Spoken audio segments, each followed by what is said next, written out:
In this video, pag-uusapan natin yung price delivery. Okay, yung IPDA. So, ito yung algorithm ng market. Okay, na always paulit-ulit nyo lang siya makikita. So, ang market magi-start lagi siya sa consolidation. So, after consolidation, magi-expand. Okay, magi-expand siya. Okay. So, after mag-expand, it's either mag-retrace or after mag-expand, it's either mag-reversal. Okay? Hindi pwedeng consolidation tapos magre-reversal. Hindi pwedeng consolidate tapos magre-retracement. It's always consolidate, then expand. So, after mag-expand, it's either mag-reversal or retracement. So, bigyan ko kayo ng ng idea kung paano siya nag-work, no? So, una ito muna, consolidate. Consolidate yung market or magre-range yung market, then mag-expand. Tapos it's either, anong sabi doon, magre-retrace.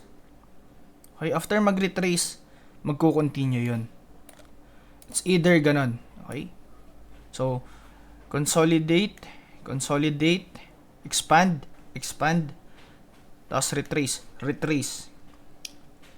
Tapos, it's either magko-continue siya pataas. Okay? Magko-continue siya sa pataas. Yan yung first scenario ng IPDA, no? Or yung price delivery. Yan. Pakita ko sa inyo yung pangalawang scenario. Consolidate. Okay? Tapos expand. After mag-expand, anong gagawin? Reversal. Okay? So, makakita kayo dito ng dalawang senaryo ng AMD, okay, na pinag-usapan natin sa isang YouTube video. Okay? So makikita nyo, ito yung accumulation. Ito yung manipulation. Okay, ito yung manipulation. Ito yung manipulation. Ito yung distribution. Yan yung distribution. Okay. Ito yung isang distribution. Gets? So, dito sa AMD na ito, okay, ito yung tinatawag nilang London delayed protraction. Ito naman yung tinatawag na normal protraction. Okay?